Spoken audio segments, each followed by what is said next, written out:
संसद के शीतकालीन सत्र का दूसरा दिन आज अडानी मामले हंगामे के आसार। पहले दिन राज्यसभा में धनखड़ खड़गे के बीच बहस हुई थी। आज वक्फ बोर्ड पर जेपीसी की होगी बैठक। दोपहर 3 बजे वक्फ बोर्ड बैठक बीजेपी सांसद जगदम्बिका पाल की अध्यक्षता में होगी बैठक। रिजल्ट के 4 दिन बाद भी महाराष्ट्र सीएम तय नहीं, भाजपा के पर्यवेक्षक महाराष्ट्र जाएंगे। मणिपुर में उग्रवादियों के खिलाफ ऑपरेशन शुरू। बोले जी 6 लोगों के हत्यारों को पकड़ने तक अभियान जारी रहेगा। केजीएमयू में मरी मौत मामले में सरकार का एक्शन। डिप्टी सीएम ने 4 दिन में रिपोर्ट। आज तमिलनाडु के तट से टकरा सकता है फेंगल तूफान। 75 किलोमीटर की रफ्तार से चलेगी हवा। एनडीआरएफ की साथ में तैनात। आप रहे हैं के न्यूज, खबरों का साथी।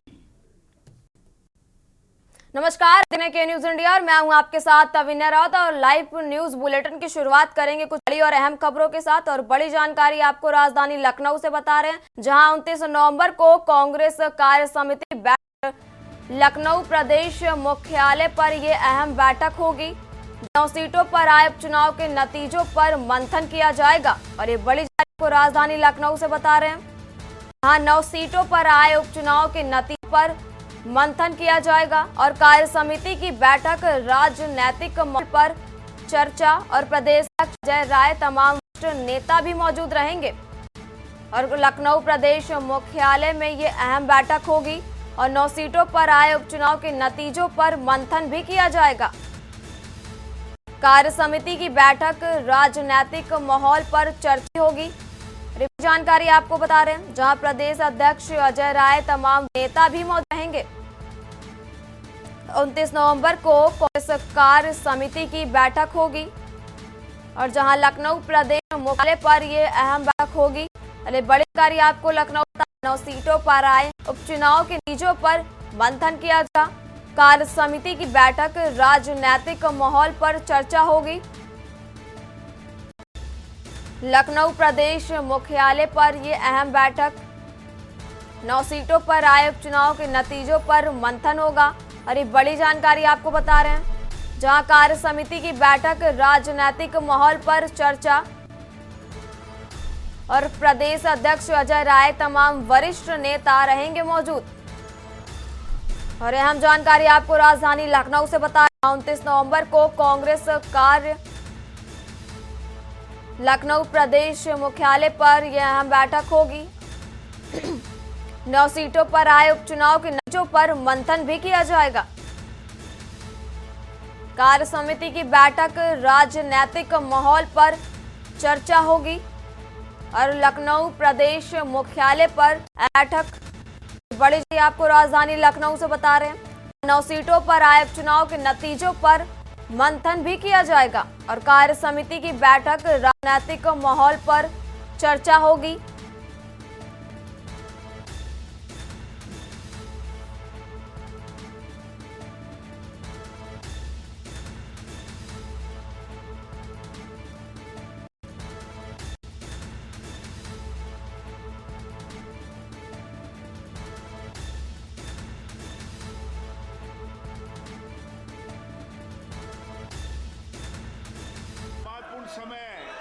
और अब सीधा का रुख करते हैं, जहां पर कार्यवाही शुरू हो गई है। जवाब देते होती है सरकार, जवाब देती है।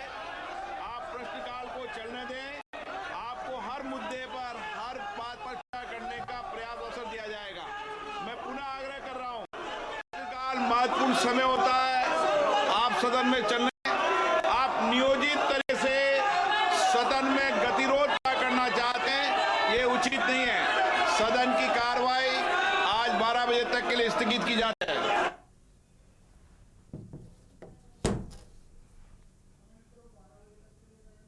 और सदन की कार्यवाही को 12 बजे तक स्थगित कर दिया गया है।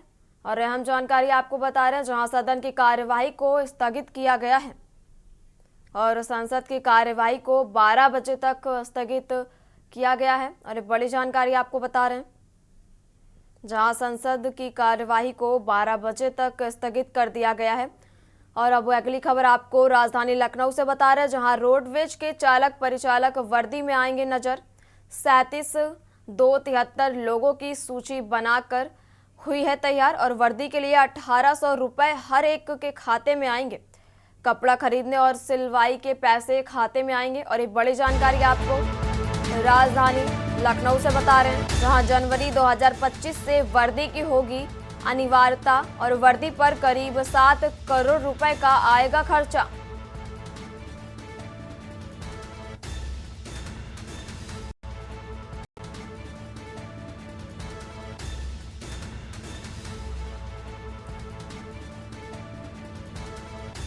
और बड़ी जानकारी आपको राजधानी लखनऊ से बता रहे हैं, जहां जनवरी 2025 से वर्दी की होगी अनिवार्यता, वहीं वर्दी करीब 7 करोड़ रुपए का आएगा खर्चा।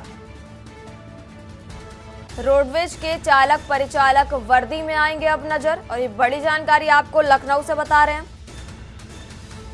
जहां 37,273 लोगों की सूची दी गई है। वहीं वर्दी के लिए 1800 रुपए हर एक के खाते में आएंगे। और ये बड़ी जानकारी आपको बता रहे हैं, जहां कपड़ा खरीदने और सिलवाई के पैसे खाते में आएंगे सीधे और वर्दी के लिए 1800 रुपए हर एक के खाते में आएंगे। और ये बड़ी जानकारी आपको लखनऊ से बता रहे हैं, जहां कपड़ा खरीदने और सिलवाई के पैसे खाते में दिए जाएंगे।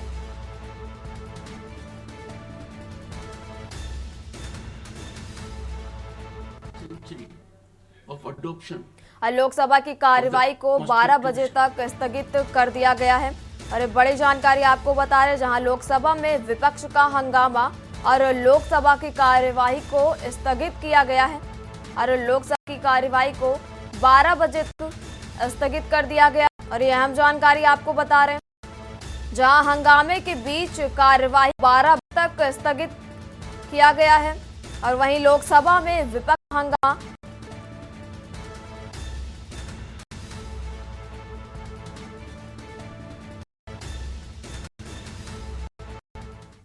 और अगली अहम खबर भी आपको राजधानी से बता रहे, जहां पान मसाला फैक्ट्रियों में कर विभाग की तैनात। फैक्ट्रियों में 12 राज्य कर विभाग की टीमें हुई तैनात। वाहनों के ई-वे बिल की सख्ती से जांच हुई शुरू।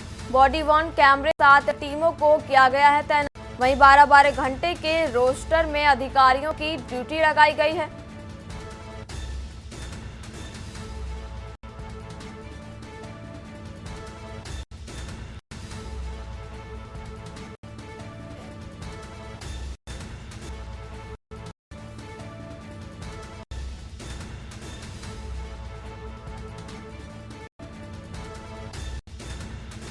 लखनऊ, कानपुर और हरदोई में है पान मसाला की फैक्ट्रियां। जानकारी बता रहे, जहां गाजियाबाद, मेरठ, नोएडा, हापुड़, कानपुर में है फैक्ट्रियां। वहीं लखनऊ और कानपुर में 54 टीमें गिरफ्तारी में लग गई हैं। और ये बड़ी जानकारी बता रहे हैं, जहां लखनऊ, कानपुर और हरदोई मसाला फैक्ट्रियां, तो वहीं गाजियाबाद, हापुड़, कानपुर में फैक्ट्री। और ये जानकारी बता रहे हैं, राज्य कर की 60 से ज्यादा टीमों को तैनात किया गया है। और फैक्ट्रियों में की तैनाती उतार हैं। फैक्ट्रियों में राज्य कर विभाग की टीमें तैनात की गई हैं और वहां ई-वे बिल सख्ती से जांच भी शुरू हुई।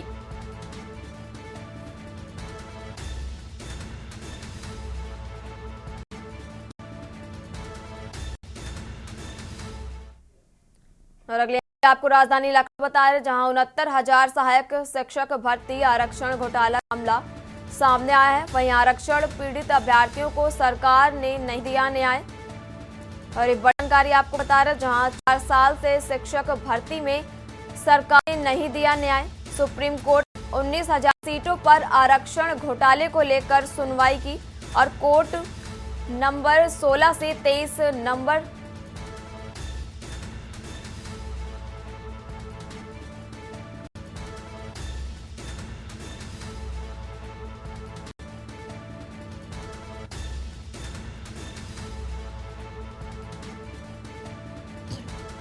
जस्टिस दीपांकर झा, प्रशांत कुमार मिश्रा करेंगे सुनवाई। बड़ी जानकारी आपको बता रहा हूं, 69,000 शिक्षक भर्ती आरक्षण घोटाले का मामला सामने आया है। वहीं पीड़ित अभ्यर्थी सरकार ने नहीं दिया।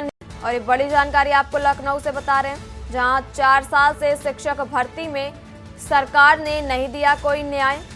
सुप्रीम कोर्ट में 19 सीटों पर आरक्षण घोटाले को लेकर सुनवाई और 4 साल शिक्षक भर्ती में सरकार ने नहीं दिया कोई न्याय। और जानकारी आप लखनऊ से बता, जहां सुप्रीम कोर्ट में 19,000 सीटों पर आरक्षण घोटाले की सुनवाई।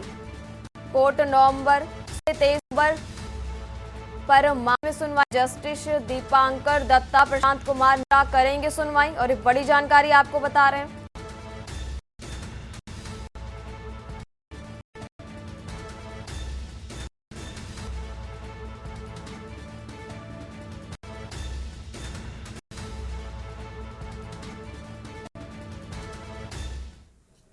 और अब रुक करते हैं अगले पर का। आईआईटी कानपुर को एक और बड़ी उपलब्धि लगी है। दरअसल आईआईटी ने एक ऐसा मेटा मटेरियल किया है जो कि सेना पर आसानी से होने वाले हमलों में मदद करेगा।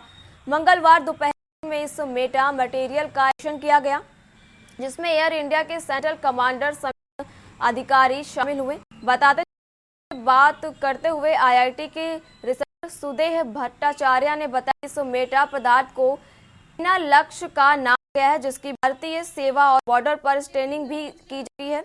इसके बम्पर जीप या वेपन्स को कवर किया सकता है, जिसे आसमान से कोई भी रडार डिटेक्ट नहीं करती। वहीं आईआईटी कानपुर ने इस सेना लक्ष्य को मेटा कंपनी के साथ शेयर किया है, जो कि बड़े स्तर पर इसकी सप्लाई भारतीय सेना को करेगी। बता दें, रक्षा राजनाथ सिंह आईआईटी कानपुर आने के बाद डिफेंस के क्षेत्र चक्कर भागीदार रहा है।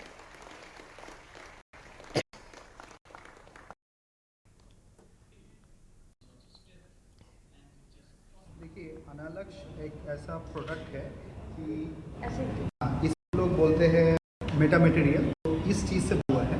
तो अनालक्ष्य से जब आप एक टेंट बनाएंगे या कोई भी चीज़ को आप ढक देंगे तो उसको रडार डिटेक्ट नहीं कर पाएगा।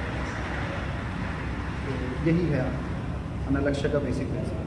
आज जो प्रोग्राम हो रहा है, किसके साथ एमओयू साइन हुआ है, और किस तरीके से ये सेना इसको एक्सेप्ट करती है? हाँ, देखिए, अनालक्ष्य का बेसिकली जो रिसर्च हुआ था ये आईआईटी में, उसमें हम लोगों के ऊपर पेटेंट फाइल किया, फिर टेक्नोलॉजी ट्रांसफ़र हुआ। मेटा बोल के एक कंपनी है, अभी वो इसको लार्ज स्केल में प्रोड्यूस करके Indian army, Indian air force, Indian navy इनको भी। खबर से है, जवाई के साथ नशीले पदार्थ के रूप में अफीम बेचने के आरोप में पुलिस ने मेडिकल स्टोर को लाइसेंस रद्द करने की सिफारिश की है। गांधीनगर कैंप के सामने संचालित मेडिकल स्टोर पर दवाइयों के साथ अफीम की बिक्री की जाती थी।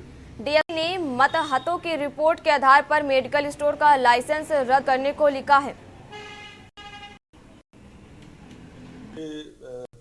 खैरा मैडिकल स्टोर हैगा बटाला बस स्टैंड ਦੇ ਬਿਲਕੁਲ ਆਪੋਜ਼ਿਟ, ਜਿਹਦੇ ਦੁਕਾਨ ਰੇਡ ਕੀਤੀ ਗਈ ਸੀਗੀ ਆਪਣੇ ਡਰੱਗ ਇੰਸਪੈਕਟਰ ਸਾਹਿਬ ਨੂੰ ਨਾਲ ਲੈ ਕੇ, ਤੇ ਉੱਥੇ ਪ੍ਰੀ ਗਾਬਲਬਲਿਨ ਜਿਹੜੇ ਕੈਪਸੂਲਸ ਹੈਗੇ ਆ ਉਹ ਉਹਦੇ ਸੇਲ ਆਊਟ ਸੀਗਾ, ਜਿਹਦੇ ਤੇ ਫਿਰ ਡਰੱਗ ਇੰਸਪੈਕਟਰ ਦੀ ਰਿਪੋਰਟ ਤੇ ਉਹਦਾ ਲਾਇਸੈਂਸ ਕੈਂਸਲ ਹੋ ਗਿਆ। ਅੱਜ ਅਸੀਂ ਉਹਦੇ ਲਾਇਸੈਂਸ ਉੱਥੇ ਉਹਨਾਂ ਦੇ ਚਿਪਕਾਤਾ ਤੇ ਹੁਣ ਉਹਦੇ ਤਹਿਤ ਇਹ ਜਿਹੜਾ ਖੈਰਾ ਮੈਡੀਕਲ ਸਟੋਰ ਹੈ, ਇਹ ਵੀ ਦਵਾਈ ਨਹੀਂ ਉੱਥੇ ਵਿਕਦਾ, ਕਿਸੇ ਕਿਸਮ ਦੀ ਆਪਣੇ ਨਹੀਂ ਲਗਾ ਸਕਦਾ, ਜਿਹਨੂੰ ਹਦਾਇਤ ਕਰ ਦਿੱਤੀ ਹੈ ਕਿ ਇਹਨੂੰ ਉੱਥੋਂ ਖਤਮ ਕਰ ਦਿਓ, ਇਹ ਸਾਰਾ ਆਪਣੇ ਬੋਰਡ ਬਾਰਡ ਉਤਾਰ ਦਿਓ।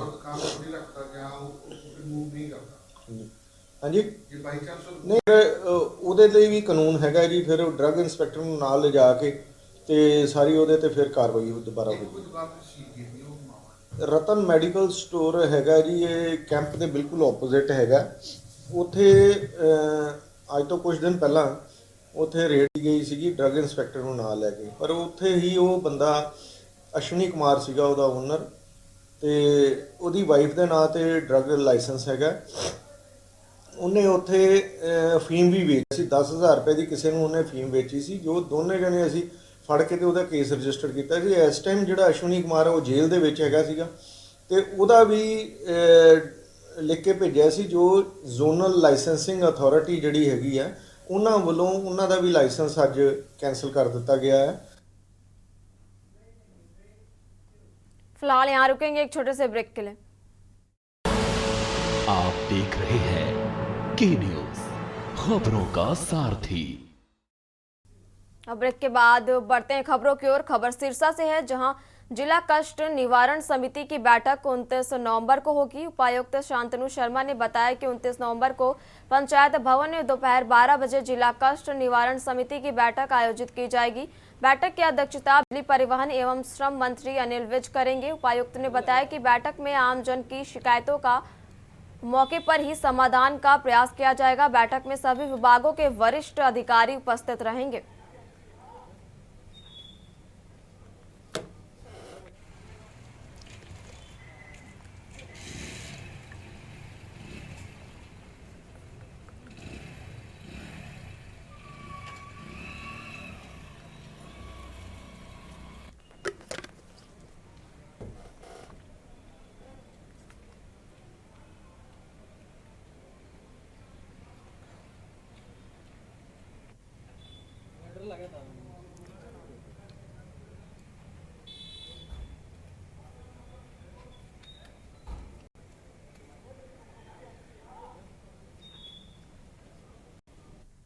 खबर सिरसा से है, जहां जन स्वास्थ्य एवं लोक निर्माण विभाग मंत्री रणबीर गंगवा ने सिरसा स्टे हाउस में लोक निर्माण विभाग के विकास कार्यों को लेकर अधिकारियों की बैठक की।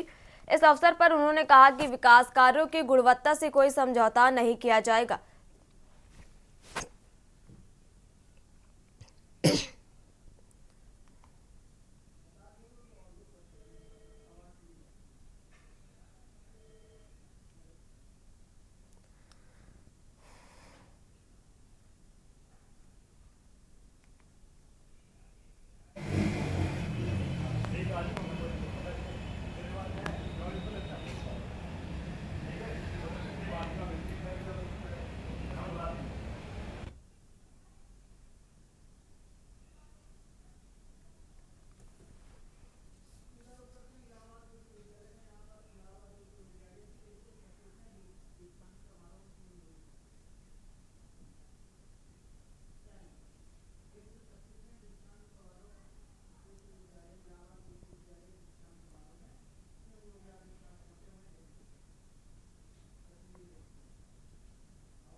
और अब सीधा रुख करते हैं इलाहाबाद विश्वविद्यालय का, जहां सीएम योगी पहुंचे हुए हैं।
और इलाहाबाद यूनिवर्सिटी के दीक्षांत समारोह में सीएम योगी आदित्यनाथ पहुंचे।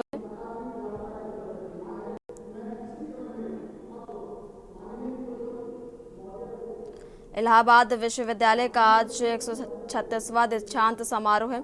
और जहां सीएम योगी शामिल हुए हैं। और आज 144 छात्र छात्राओं को डिग्री दी जा रही है और 8 मेधावी छात्रों को योगी मेडल देकर सम्मानित करेंगे। बाकी के अन्य छात्रों को बाद में डिग्रियां दी जाएंगी। और आज इलाहाबाद विश्वविद्यालय का 136वां दीक्षांत समारोह है, जहां पर सीएम योगी पहुंचे हुए हैं।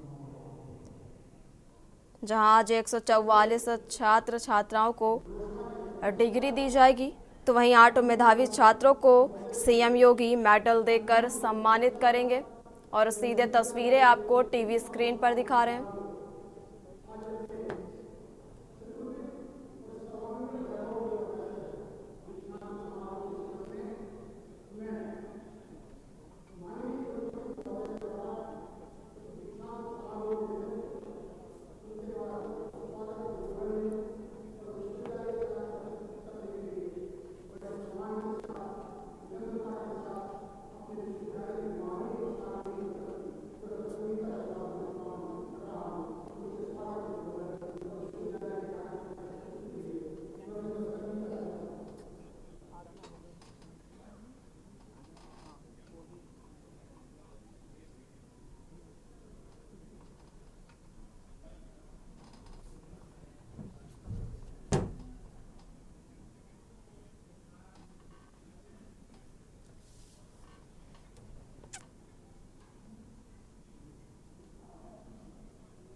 Hello check check.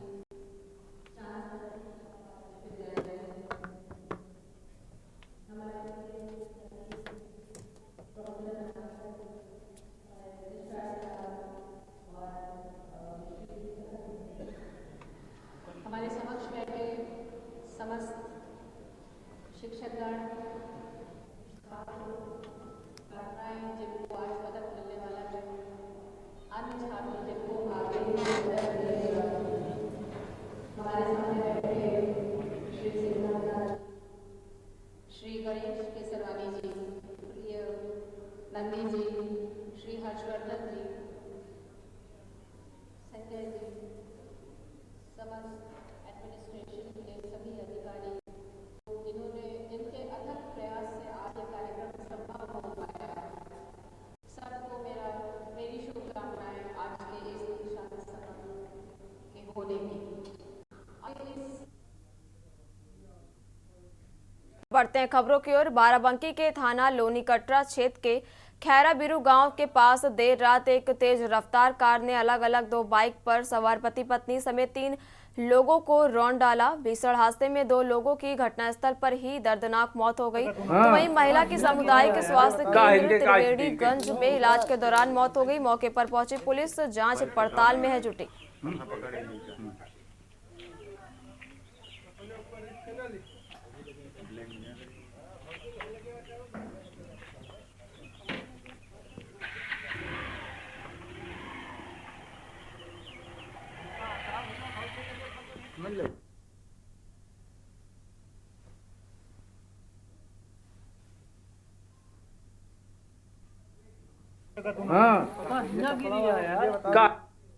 फिलहाल यहाँ रुकेंगे एक छोटे से ब्रेक के लिए। आप देख रहे हैं के न्यूज खबरों का। अब ब्रेक के बाद एक बार फिर रुक करते हैं खबरों का। भारत की पहली क्लोन गाय गंगा, जिसका जन्म 16 मार्च 2023 को हरियाणा में करनाल के राष्ट्रीय डेयरी अनुसंधान संस्थान NDRI में हुआ था। गंगा की उम्र अब 1.5 साल से ज्यादा हो गई है। गंगा देशी गिर नस्ल मादा है, जिसे ज्यादा दूध देने और मुश्किल हालात में खुद को ढालने के लिए जाना जाता है। गंगा को भारत में दूध के उत्पादन को बढ़ाने के मकसद से NDRI परियोजना के तहत तैयार किया गया है। मिलियत की पहली क्लोन गाय गंगा, जिसका जन्म 16 मार्च 2023 को हरियाणा में करनाल के राष्ट्रीय डेयरी अनुसंधान संस्थान NDRI में हुआ था। गंगा की उम्र अब 1.5 साल से ज्यादा हो गई है। गंगा देशी गिर नस्ल की मादा है, जिसे ज्यादा दूध देने और मुश्किल हालात में खुद को ढालने के लिए जाना जाता है। गंगा को भारत में दूध के उत्पादन को बढ़ाने के मकसद से NDRI परियोजना के तहत तैयार किया गया था। गंगा जो है 2023 में हमने पैदा की NDRI के अंदर। ये देश की पहली क्लोन गाय है तो गंगा को पैदा करने के लिए हमने क्या किया, साहिवाल गाय से अंडे निकाले, उनका केंद्रक निकाल दिया। और क्योंकि गिर प्रजाति की ये एक पशु है गंगा जो है, तो इसलिए हमने गिर गाय से सोमैटिक सेल लिए, उसको कल्चर किया गया।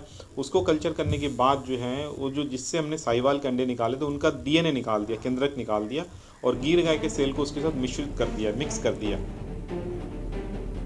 एनडीआरआई के निदेशक के अनुसार गंगा का जन्म भारतीय पशुधन विज्ञान में मील का पत्थर है। इससे देशी मवेशियों की नस्लों की गुणवत्ता सुधार की नई उम्मीदें जगी हैं। गंगा हमने बनाई है, उसकी सक्सेस ये है कि लाइव एनिमल से साइट निकाल करके हमने उसको आर्टिफिशियल लैब में प्रोड्यूस करके एक सर्टिफिकेट मेथड में डाल करके और हमने बना दिया, जिसका नाम गंगा रखा था, जो हमारे ऑनरेबल जो प्रेसिडेंट मैडम ने उनको यहाँ किया था जब कन्वोकेशन में। ओबम टिकम टेक्नोलॉजी से गवर्नमेंट ऑफ इंडिया ने इंडिजीनस एनिमल को बढ़ावा देने के लिए एनएलएम ने अंदर एक प्रोग्राम हमारे किया है कि बहुत सारी सेंटर बनाए हैं जिसमें इसी ओपन टेक्नोलॉजी से कि लाइव एनिमल से इंडिजिनस एनिमल को क्लोन करके उसको ओपन पिकअप निकाल करके और के बनाया जा सकता। गिर गाय आमतौर पर 15 से 18 लीटर दूध देती है। वैज्ञानिकों को उम्मीद है कि ऐसी गायों की क्लोनिंग करने से दूध उत्पादन बढ़ाने में मदद मिलेगी।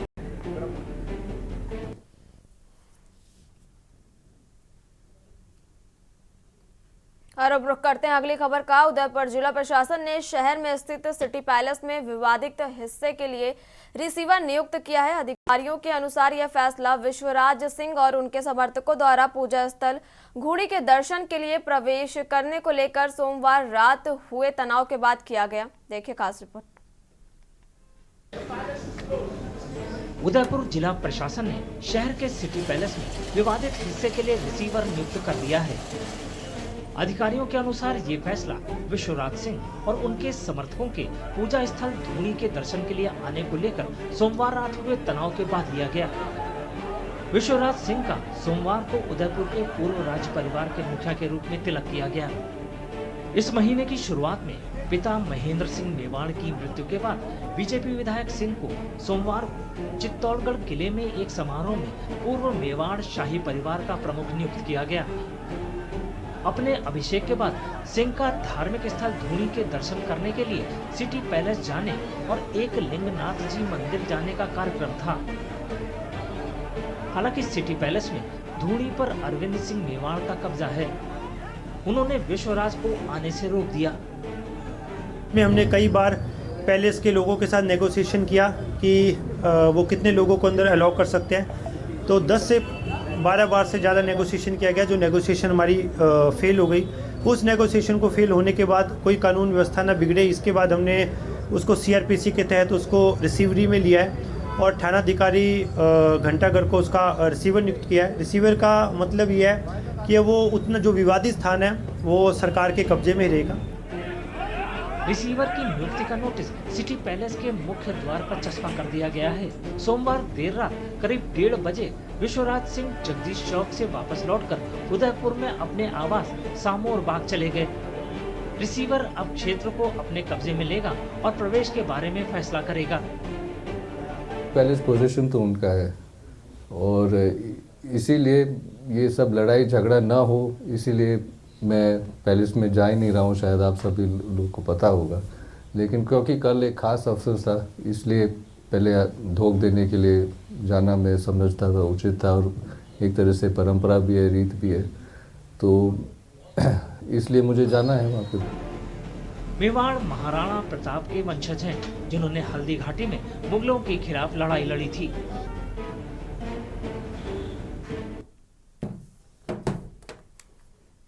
और अब बढ़ते हैं अगली खबर की ओर, जहां समस्तीपुर शहर से करीब 15 किलोमीटर दूर अपने पैतृक गांव मोतीपुर के निवासी 13 साल के वैभव सूर्यवंशी को राजस्थान रॉयल्स ने 1.10 करोड़ रुपए में खरीदा। उनका बेस प्राइम 30 लाख रुपए था। इसके साथ ही वे आईपीएल इतिहास के सबसे कम उम्र के खिलाड़ी भी बन चुके हैं और बिहार का यह खिलाड़ी इसी सीजन से आईपीएल में डेब्यू करेगा।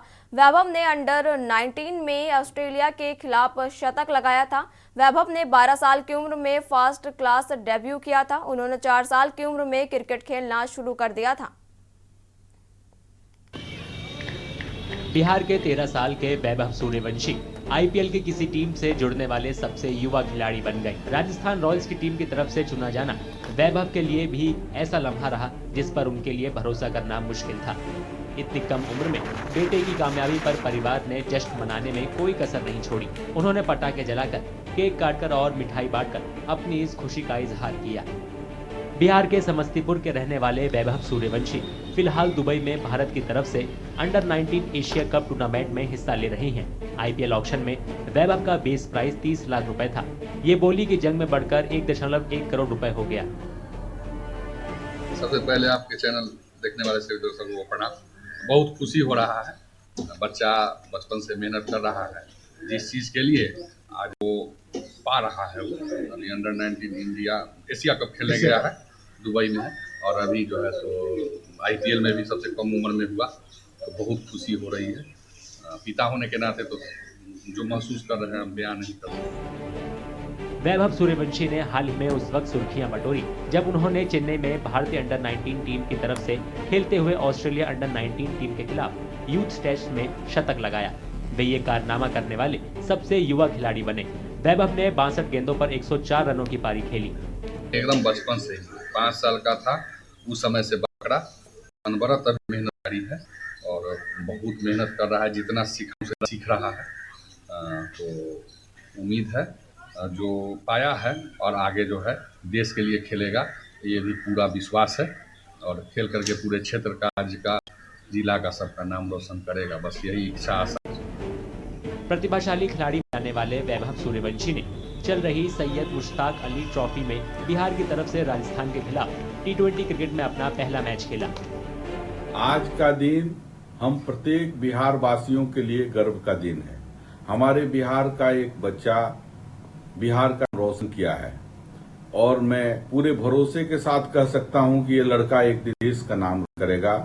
मैं वैभव सूर्यवंशी की उपलब्धि के लिए शुभकामना और बधाई देता हूं। बिहार के समस्तीपुर के रहने वाले सूर्यवंशी ने मुंबई के खिलाफ 2023 रणजी ट्रॉफी सीजन नाम रखा। उस वक्त आधिकारिक रिकॉर्ड में उनकी उम्र 12 साल 184 दिन। इसमें वे टूर्नामेंट के इतिहास के सबसे युवा खिलाड़ी बने। उन्होंने 12 साल की उम्र में बिहार के लिए वीनू मांकड़ ट्रॉफी खेलकर 5 मैच में 400 के रन बनाए थे।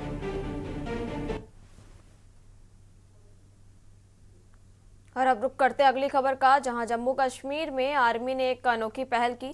महिलाओं को सशक्त बनाने और उनके लिए रोजगार के मौके पैदा करने की कोशिशों के तहत भारतीय सेना ने जम्मू कश्मीर में नियंत्रण रेखा के पास बने पलवनवाला गांव में सिलाई और टेलरिंग कोर्स शुरू किया। आर्मी की पहल की सभी तारीफ कर रहे हैं। महिलाओं को सशक्त बनाने और उन्हें रोजगार के मौके पैदा करने की कोशिशों के तहत भारतीय सेना ने जम्मू कश्मीर में नियंत्रण रेखा के पास बसे पल्लनवाला गांव में सिलाई और टेलरिंग कोर्स शुरू किया है।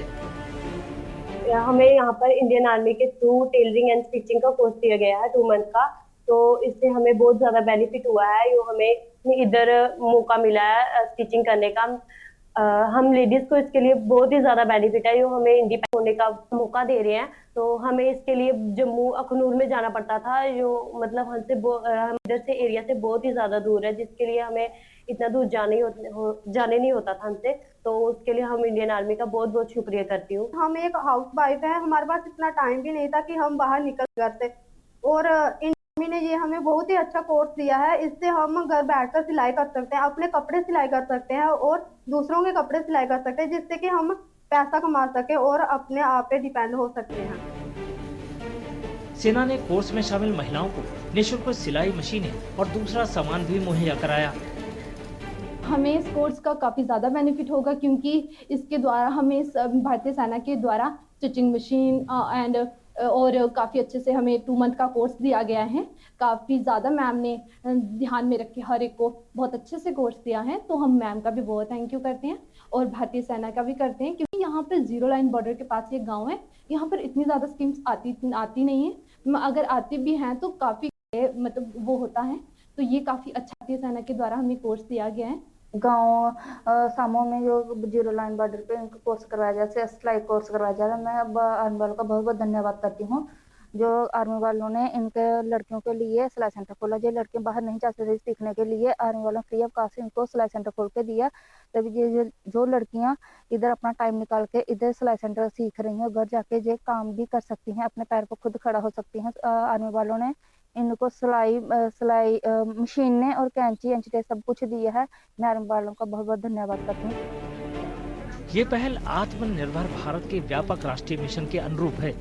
ये ग्रामीण इलाकों, खासकर सीमा के करीबी इलाकों में कार्यबल को कुशल बनाने पर फोकस करती है, जिन्हें अक्सर आर्थिक चुनौतियों का सामना करना पड़ता है।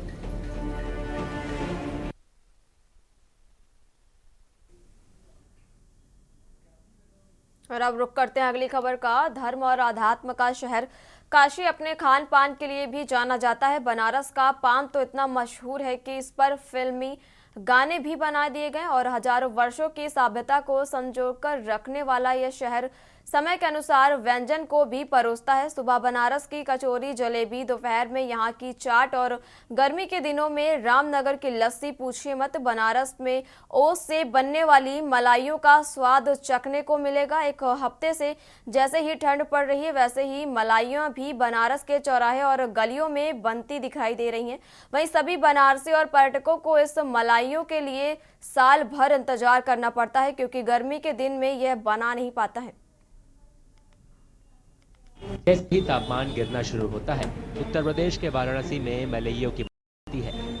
दरअसल मलइयो एक खास तरह की मिठाई है जो काशी में सिर्फ सर्दियों के दौरान मिलती है। लोग बड़ी बेसब्री से ठंड के दिनों इसका आनंद लेने के लिए यहाँ आते हैं। स्वाद तो इसका बहुत अच्छा है। हमने ये सुना है कि इसको सर्दियों में ही हमारे यहाँ मिलता है। ये बचपन से ही हम खा रहे हैं। यहाँ की काफ़ी प्रसिद्ध दुकान है, ये बराबर हम लोग खाते हैं। काशीवासियों को इसको इस स्वाद का रहता है। और फिर एक साल तो लग ही जाता है, 8 महीने कम से कम तो लग ही जाता है।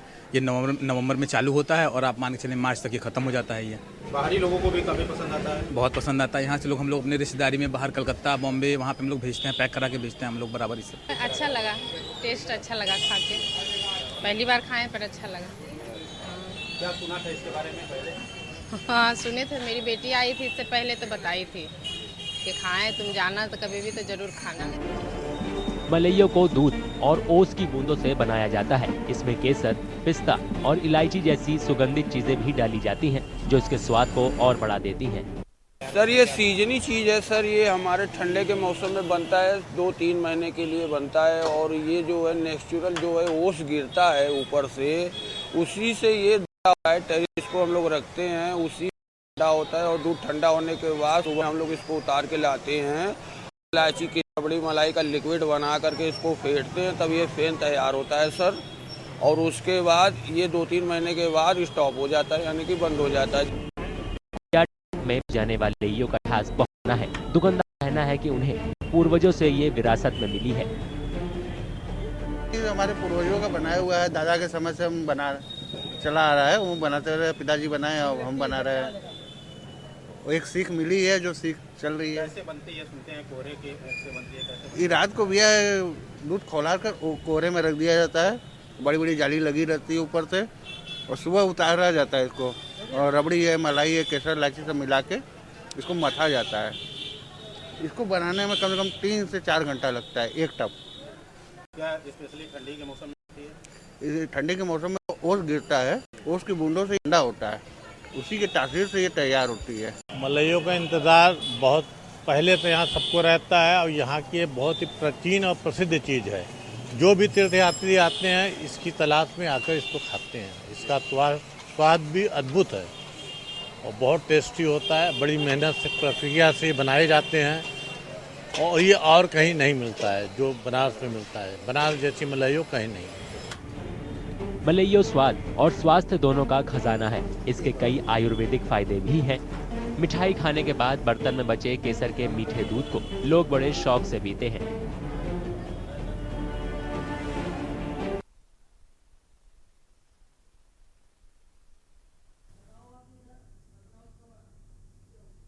और इसी बीच बड़ी खबर राजधानी लखनऊ से आ रही है और इस वक्त बड़ी खबर आपको लखनऊ से बता रहे हैं, जहां संबल हिंसा पर पुलिस प्रशासन ने तैयार की है रिपोर्ट। और एक बड़ी जानकारी आपको बता रहे हैं, जहां पुलिस जिला प्रशासन ने सीएम योगी को रिपोर्ट भेजी है। तो वहीं मामले में शासन ने जिला प्रशासन से रिपोर्ट मांगी थी और ये बड़ी जानकारी आपको बता रहे, जहां पुलिस प्रशासन सरकार को पूरी डिटेल के साथ रिपोर्ट सौंपेगी। और ये बड़ी जानकारी आपको बता रहे, जहां रिपोर्ट में सर्वे टीम के आने जाने का डिटेल भी और हिंसा की शुरुआत कब कैसे हुई सभी का जिक्र है। और ये बड़ी जानकारी आपको बता रहे हैं, जहां हिंसा की शुरुआत किसके कहने पर हुई ये भी डिटेल मौजूद है और हिंसा के बाद पुलिस और प्रशासन ने एक्शन लिया है। और ये बड़ी जानकारी आपको राजधानी लखनऊ से बता रहे हैं, जहां हिंसा की शुरुआत कब कैसे हुई सभी का जिक्र रिपोर्ट में किया गया है और हिंसा की शुरुआत किसके कहने पर हुई ये भी डिटेल मौजूद बताई जा रही है। वही हिंसा के बाद पुलिस और प्रशासन ने एक्शन भी लिया है और ये बड़ी जानकारी आपको बता रहे हैं।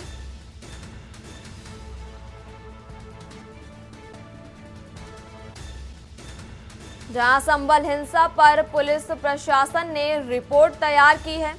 पुलिस जिला प्रशासन ने सीएम योगी को रिपोर्ट भेजी है। तो वहीं मामले में शासन ने जिला प्रशासन से रिपोर्ट भी मांगी थी।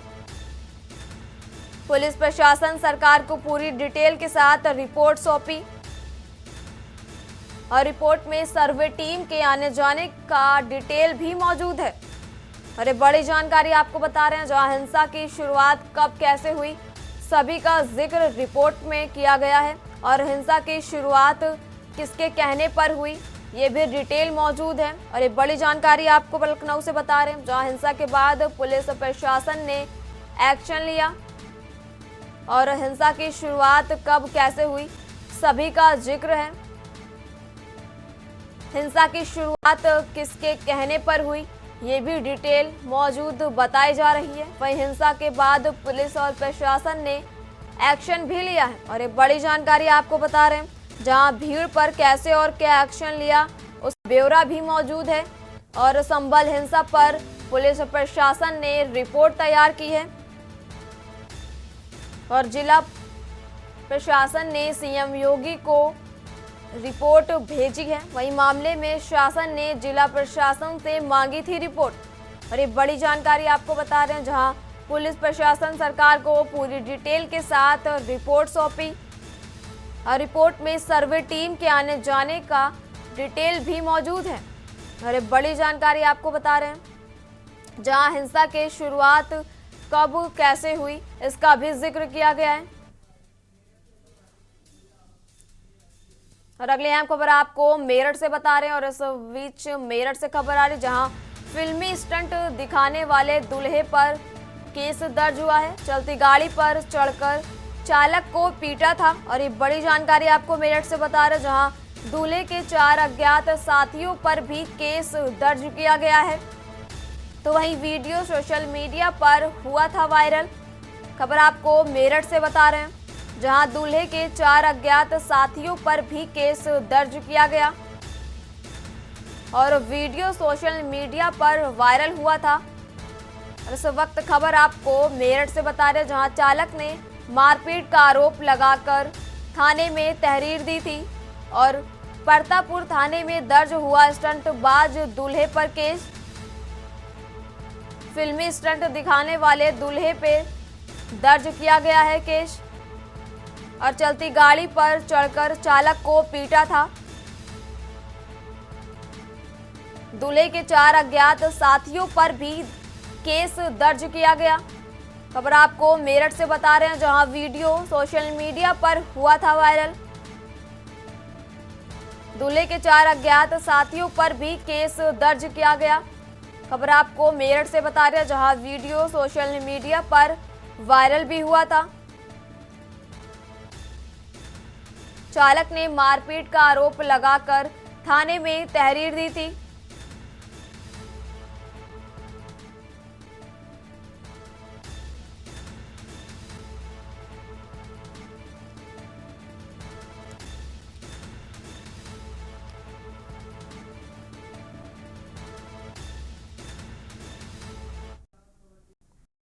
जानकारी हरियाणा से आपको बता रहे हैं और हरियाणा से इस वक्त बड़ी खबर आ रही है, जहां सीएम सैनी ने स्वच्छता अभियान में लिया हिस्सा। खबर आपको हरियाणा से बता रहे हैं, जहां कुरुक्षेत्र में सीएम नायब सिंह सैनी ने स्वच्छता अभियान में हिस्सा लिया। ज्योतिबा भाई फूले व ताऊ देवीलाल चौक पर श्रमदान।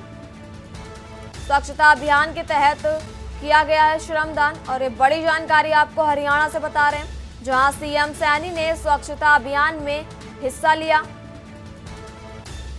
और कुरुक्षेत्र में सीएम नायब सिंह सैनी ने स्वच्छता अभियान में हिस्सा लिया। ज्योतिबा भाई फूले व ताऊ देवीलाल चौक पर श्रमदान और स्वच्छता अभियान के तहत किया गया श्रमदान। बड़ी जानकारी आपको हरियाणा से बता रहे हैं, जहां सीएम सैनी ने स्वच्छता अभियान में लिया है हिस्सा। कुरुक्षेत्र में सीएम नायब सिंह सैनी ने लिया हिस्सा। और ये बड़ी जानकारी आपको हरियाणा से बता रहे हैं, जहां स्वच्छता अभियान के तहत किया गया श्रमदान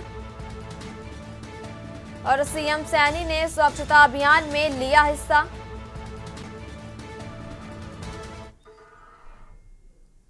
और इसी बीच राजधानी लखनऊ से खबर आ रही है और आपको खबर लखनऊ से बता रहे हैं, जहां AIMIM पार्टी का डेलीगेशन जाएगा संभल और पीड़ित परिवारों से डेलीगेशन करेगा मुलाकात। और ये बड़ी जानकारी आपको राजधानी लखनऊ से बता रहे हैं, जहां 20 सदस्यीय डेलीगेशन में पार्टी के वरिष्ठ नेता भी शामिल। वहीं असुद्दीन ओवैसी के निर्देश पर जाएगा डेलीगेशन।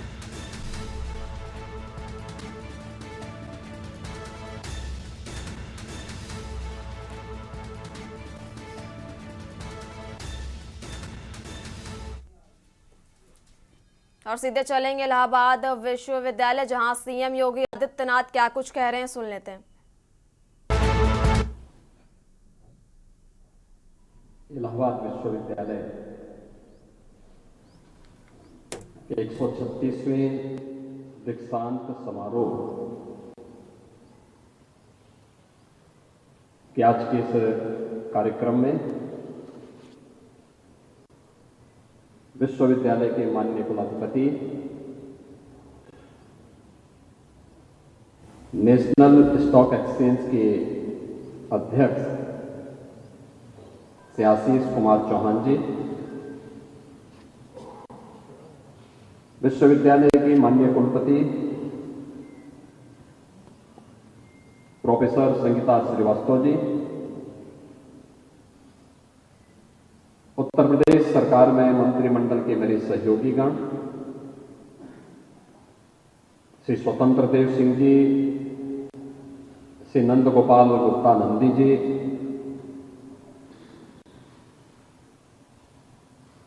महापौर प्रयागराज श्री गणेश केसरवानी जी, माननीय सांसद श्री प्रवीण पटेल जी, विधान परिषद के हमारे माननीय सदस्यगण श्री सिद्धार्थनाथ सिंह जी, पीयूष रंजन निषाद जी, हर्षवर्धन वाजपेयी जी, नवनिर्वाचित विधायक श्री दीपक पटेल जी, विधान परिषद के सदस्य श्री सुरेंद्र चौधरी जी, अधिष्ठाता कला संकाय इलाहाबाद विश्वविद्यालय प्रोफेसर अनामिका राय जी, विश्वविद्यालय के सभी सम्मानित आचार्यगण और विश्वविद्यालय के द्वारा जिन्हें अभी यहाँ पे सम्मानित किया गया है,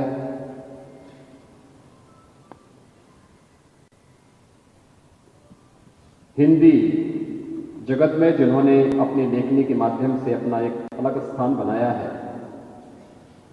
ऐसे डॉक्टर कुमार विश्वास जी और उपाधि प्राप्त करने वाले सभी मेरे प्रिय युवा साथी छात्र छात्राएं,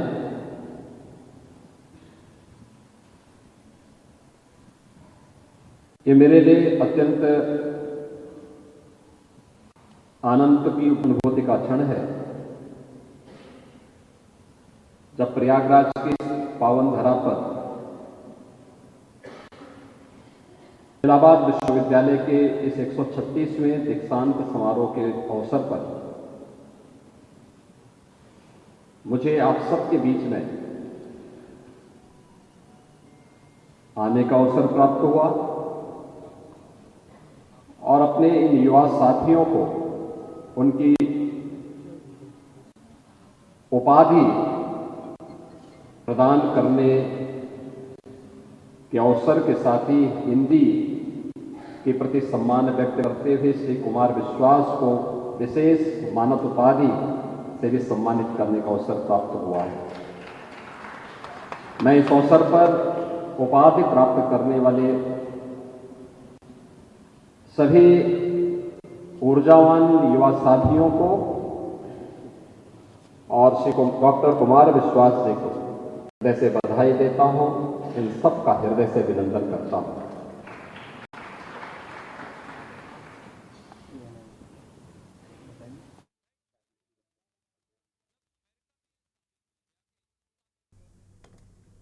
फिलहाल इस बुलेटिन में इतना ही। आप देखते रहिए के न्यूज इंडिया।